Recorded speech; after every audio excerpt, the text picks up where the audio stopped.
नमस्ते। संदीप के सवाल में डॉक्टर संदीप का स्वागत है। आज बहुत दिनों बाद मैं और डॉक्टर संदीप एक साथ ये शो कर रहे हैं।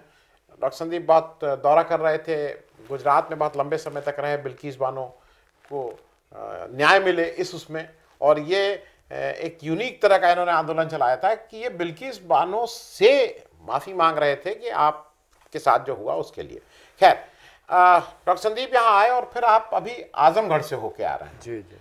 और जो बात आपने बताई है वो हम चाहेंगे कि आप दर्शकों को भी बताएं कि जो वहाँ एक एयरपोर्ट बन रहा है आजमगढ़ में जी उसकी बाबत लेके वहाँ के लोकल किसानों में जो समस्याएं हैं उसको जरा एक बार आप शेयर करेंगे तो अपने हमारे दर्शकों को भी पता लगे कि वहाँ कैसे क्या हो रहा है।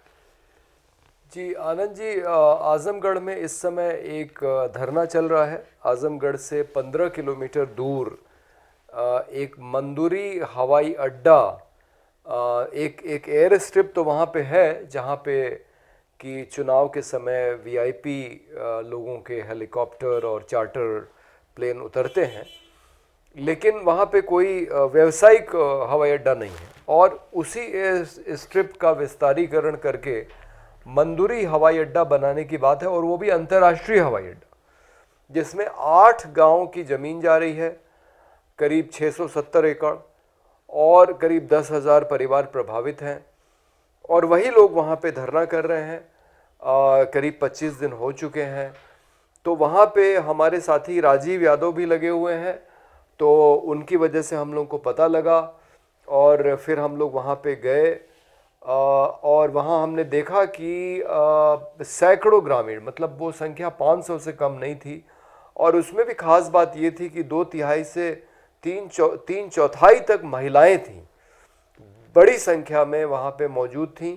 लगातार वो धरने पे आ रही हैं महिलाएं, और वो ये कह रही हैं कि हम अपनी ज़मीन इस हवाई अड्डे के लिए नहीं देंगे। और तर्क बहुत सीधे हैं। उनका कहना है कि भाई, जब यहाँ से 2 घंटे की दूरी पे बनारस है, 2 घंटे की दूरी पे गोरखपुर है, कुशीनगर है, अयोध्या है, और अब तो आपको बताएं, मुझे तो मालूम नहीं था, लखनऊ 2.5-3 घंटे में है। हाँ, एक्सप्रेसवे से। मुझे तो जानकारी नहीं थी उस दिन जब हम गए। तो आप पूर्वांचल एक्सप्रेसवे से जाएं तो जहाँ पहले 6-7-8 घंटे लगते थे आजमगढ़ जाने में, अब आप 2 से 2.5 घंटे में लखनऊ से आजमगढ़ पहुँच सकते हैं। तो लोगों का कहना था कि भाई, हवाई जहाज़ पे तो पैसे वाले चलते हैं, तो जिसके पास पैसा है वो बनारस और लखनऊ जाके क्यों नहीं अंतर्राष्ट्रीय हवाई अड्डे से हवाई जहाज़ पकड़ सकता है, यहाँ आजमगढ़ में बनाने की क्या ज़रूरत है। और अगर बनाना ही है तो कोई बंजर ज़मीन खोजनी चाहिए थी। ये एकदम उपजाऊ ज़मीन जहाँ सघन आबादी है, इसको हवाई अड्डे के लिए क्यों चुना गया है। और वो लोग इसका विरोध कर रहे हैं। बहुत सारे लोग ऐसा मान रहे हैं कि शायद ये मुआवजे की लड़ाई है, लेकिन जो मैंने महसूस किया और महिलाओं की जो बड़ी संख्या थी, वो देख के मुझे समझ में आया कि ये मुआवजे की लड़ाई नहीं है, ये अपनी खेती की ज़मीन को बचाने की लड़ाई है। क्योंकि सच ये है कि खेती का कोई विकल्प नहीं हो सकता। आप देखिए, कोरोना काल में भी जब अर्थव्यवस्था के सारे क्षेत्र बंद थे, तो खेती एक क्षेत्र था जो चल रहा था, और उसमें मनरेगा के माध्यम से लोगों को रोजगार दिया जा रहा था। तो खेती का कोई विकल्प नहीं हो सकता। आप चाहे जितना बड़ा कारखाना लगाएं, उसमें आप उतने लोगों को, आप जितना बड़ा हवाई अड्डा बना लें, उसमें आप 10,000 लोगों को रोजगार नहीं दे सकते हैं, जो लोग इस समय खेती पे आश्रित हैं। तो लोगों का कहना है कि हमारे लिए, हमारी आने वाली पीढ़ियों के लिए इस खेती की ज़मीन को बचाना महत्वपूर्ण है। इसलिए वहाँ पे बैनर लगा हुआ है कि हम जान दे देंगे लेकिन ज़मीन नहीं देंगे। जी, मैं थोड़ा एक चीज संदीप भाई साहब आपसे और समझना चाह रहा हूँ। भाई, आज की तारीख में ऐसे बहुत से जिले हैं जहां पे रेलवे नहीं पहुंची है। रेल मेरे जिले महाराजगंज के जिला मुख्यालय में रेलवे नहीं है। तो अच्छा, रेलवे का एक फायदा जो मुझे समझ में आता है, जब रेलवे डेवलप होती है तो चाय वाला, पान वाला, समोसे वाला, रेहड़ी वाला, एक डेवलप उसके साथ रोजगार है वो रेलवे का। अगर जो हवाई जहाज है उसके साथ ये लोगों के लिए तो कोई जगह नहीं है। तो आप मुझे एक चीज बताइए, ये क्यों इतना इंसिस्ट करती है सरकार? मतलब व्हाट इज दी जी। अच्छा, कुशीनगर एक चल रहा है, कुशीनगर में भी आप देखिए तो शायद मेरी जितनी जानकारी है 1 या 2 फ्लाइट आती हैं 24 घंटे में।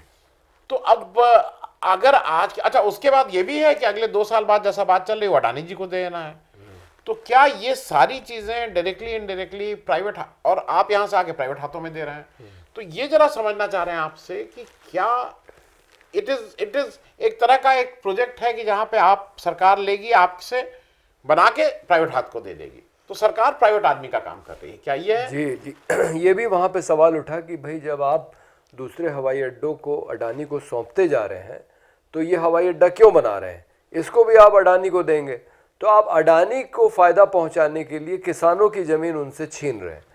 और ये बात आपकी बिल्कुल सही है कि आज़मगढ़ से दूर दूर तक लोग जाते हैं रोज़गार के लिए। मुझे ये बात मालूम नहीं थी, उस दिन एक आदमी ने अपने भाषण में कहा कि आज़मगढ़ को उत्तर प्रदेश का केरल माना जाता है, मतलब उद्यमशीलता के मामले में, और यहाँ से लोग देश ही नहीं दुनिया भर में जाते हैं। और मुझे पढ़ाई लिखाई में बहुत आगे है। अरे आपको ये बताएं कि एक देश का प्रधानमंत्री आज़मगढ़ का एक आदमी बन चुका है। मॉरिशस का शायद नहीं, वो ट्रिनिडाड टोबैगो में एक वासुदेव पांडे नाम का आज़मगढ़ का आदमी वहाँ जाके वहाँ का प्रधानमंत्री बन चुका है। तो इसका मतलब कि गिरमिटिया मजदूर के रूप में, वो जो गिरिराज किशोर जी की किताब है गिरमिटिया, असल में एग्रीमेंट का बिगड़ा हुआ रूप है। तो जो मजदूर जाते थे एग्रीमेंट करके कहीं पे काम करने के लिए, उसमें आज़मगढ़ से बहुत सारे लोग गए हैं। और यही वजह है कि ये क्षेत्र थोड़ा पढ़ाई लिखाई और आप देखिए सांस्कृतिक मामले में थोड़ा विकसित है। मतलब एक से एक हस्तियां आज़मगढ़ से हुई हैं, जिसमें कि आप राहुल सांकृत्यायन से लेके और कैफी आज़मी तक तमाम लोगों का नाम ले सकते हैं। तो लोग जाते रहे हैं, ज़्यादातर लोग आज़मगढ़ से बाहर जाते हैं रेलगाड़ी से, और रेलगाड़ी की ये हालत है कि सामान्य डिब्बे में मुझे जाने में आज़मगढ़ इसलिए देरी हुई क्योंकि दिवाली का समय था और किसी गाड़ी में टिकट नहीं मिल रहा था, तब हम लोग को सड़क के रास्ते जाना पड़ा।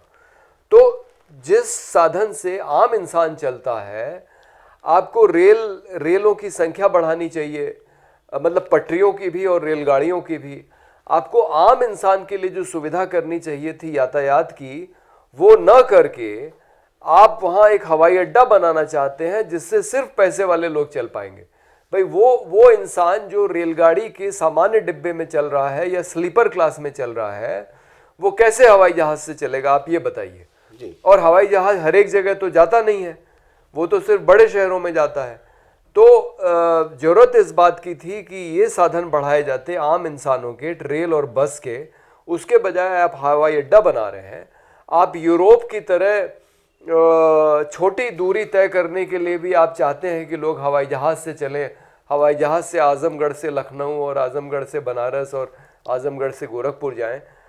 आप इसको यूरोप बना देना चाहते हैं। लेकिन आपको याद दिला दें कि यूरोप में एक आंदोलन चल रहा है जिसका नेतृत्व ग्रेटा थुनबर्ग कर रही है, 19-20 साल की लड़की, जिसने संकल्प लिया है कि मैं हवाई जहाज़ से चलूँगी नहीं, क्योंकि हवाई जहाज़ से उसी दूरी को तय करने में ज़्यादा प्रदूषण होता है।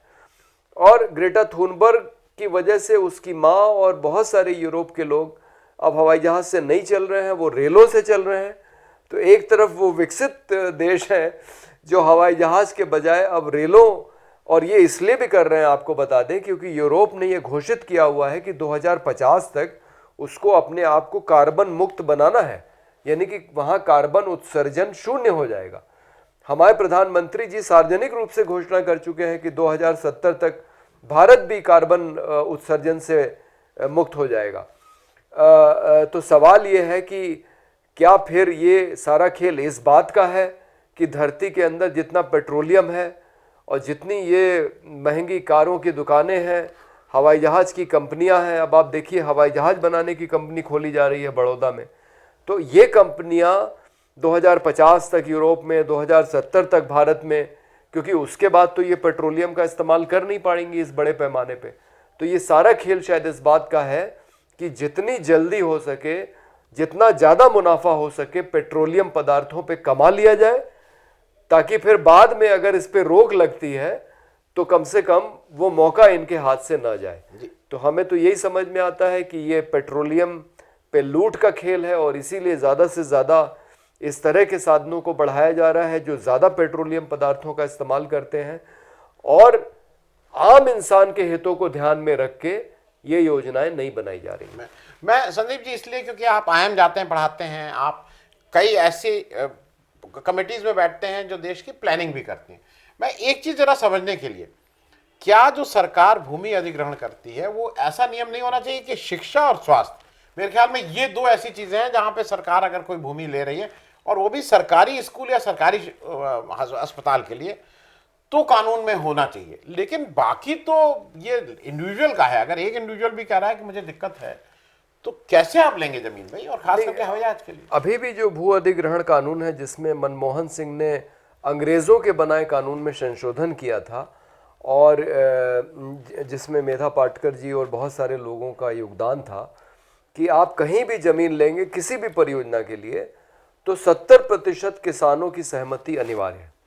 और अगर सरकार किसी निजी कंपनी के लिए, जैसे अगर वो हवाई अड्डा अडानी को देना चाहती है तो उसे 80% किसानों की सहमति चाहिए।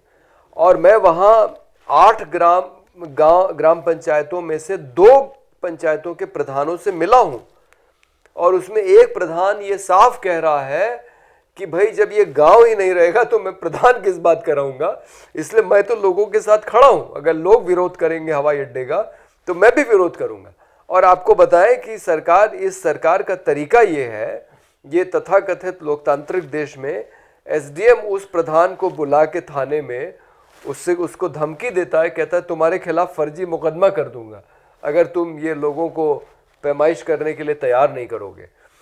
तो इस तरह के तरीकों को अपनाना कि आप धमकी देके प्रधानों को, रात में पुलिस वहां जाती है, वहां महिलाएं पूछ रही थी कि भाई रात में आने की क्या जरूरत है, क्या आप हमारी जमीन चोरी करने आए हैं जो रात में आए हैं। तो अगर आप गलत तरीकों से भू अधिग्रहण करने की कोशिश कर रहे हैं, जो कानून है इस देश में उसके मुताबिक अगर नहीं कर रहे हैं तो भी आप गलत हैं। तो ये जो पूरा तौर तरीका है वहाँ के प्रशासन का और उत्तर प्रदेश की सरकार का कि वो जबरदस्ती लोगों से भू अधिग्रहण करना चाहती है, ये गलत है और लोग इसका विरोध कर रहे हैं और आखिर तक करेंगे। नहीं, मैं संदीप जी मैं इस प्रश्न को और क्लियर कर दूं। ठीक है, 80% मान लीजिए प्राइवेट कर रहे हैं और 80% लोग तैयार हैं जी। 20% लोग अगर उनको किसानी ही करनी है, उनको नहीं आता है भाई कुछ और, उनको आपके तो या तो आप ऑल्टरनेटिव जमीन उनको दीजिए उसी तरह की उस वैल्यू की जी जी, या आप नहीं करिए। क्योंकि अगर ये तो भाई सीधी चीज है कि अगर 2 आदमियों को भी दिक्कत है, अपनी उसका रोजगार की बात है, उसके बाप दादा की जमीन है, मैं इस पे भी, क्योंकि इस पे क्या कोई बातचीत नहीं होगी। नहीं, ये आपने बहुत महत्वपूर्ण सवाल उठाया है। अभी तक देश में सिर्फ एक ही परियोजना है, नर्मदा घाटी विकास परियोजना, जिसमें जमीन के बदले जमीन दी गई। हालांकि वहां भी खेल हुआ कि जैसे हमको और आपको ले जाके एक ही जमीन दिखा दी, कहा कि ये जमीन तुम्हें मिलेगी, और हमने अपना छोड़ दिया घर और यहाँ आके पता लगा कि वहाँ हमारी आपकी लड़ाई हो रही है। तो इस तरह की भी चीज़ें हुई, या फर्जी लोगों ने पुनर्वास ले लिया और जो सही लोग थे जो विस्थापित हुए थे उनको लाभ नहीं मिल पाया। लेकिन कागज पे कम से कम ये कहा गया था कि हर एक बालिग पुत्र को 4 एकड़ की ज़मीन दी जाएगी। तो मुझे लगता है कि नीति ऐसी ही होनी चाहिए कि अगर आप किसी की ज़मीन ले रहे हैं तो उसके बदले में आपको ज़मीन ही देनी चाहिए। ये आपकी बात बिल्कुल सही है, क्योंकि कुशीनगर के मामले में जब वहाँ मैत्री परियोजना बन रही थी और हम लोग आंदोलन कर रहे थे, गौतम बुद्ध की एक बड़ी मूर्ति बननी है और उसके लिए तमाम ज़मीन ली जा रही थी, तो कुछ सत्ता में बैठे हुए नेता लोग ये बोल रहे थे कि अरे यहाँ बहुत पर्यटक आएंगे और तमाम रोजगार की संभावनाएं खुलेंगी, आप मूंगफली का ठेला लगा सकते हैं। मतलब ये कितने शर्म की बात है कि आप किसी भू मालिक को, जो भू स्वामी है, उससे आप कह रहे हैं कि वो अपने सम्मान के साथ समझौता करके और खेती बाड़ी छोड़ के वो कुछ ठेला लगाए। अगर ये सवाल उन लोगों से पूछा जाए जो बड़े बड़े पदों पे बैठे हैं, जो किसी चीज़ के विशेषज्ञ हैं, उनसे पूछा जाए कि कल से अगर आपको ये पेशा छोड़ के कहा जाए कि भाई चलो ये पैसा ले लो मुआवजे के रूप में और जाके कोई और काम करो, तो कितने लोग हैं जो अपना प्रोफेशन छोड़ के कोई दूसरा काम कर पाएंगे। जी जी, नहीं, और क्योंकि वो भी नहीं, और उस प्रोफेशन की भी एक मियाद रहती है। यहाँ तो अगर मेरी है तो मेरे बाद मेरा लड़का, क्योंकि एक बड़ा हिंदुस्तान में एक बहुत बड़ा जनसंख्या ऐसी है जो केवल डिपेंडेंट है उसी से कृषि जो, पे। हाँ, कृषि पे, कृषि पे। मतलब रोज के भोजन के लिए मैं कह रहा हूँ, रोज के भोजन के लिए। तो वो मुझे लगता है ये थोड़ा अमानवीय भी है उसमें। तो 80% नहीं, 2 आदमी भी अगर कहते हैं मैं जमीन नहीं, तो उनको जमीन कहीं और मिलनी चाहिए। आपका बहुत बहुत धन्यवाद ज्वाइन करने के लिए Sandeep ji, thank you so much. नमस्कार।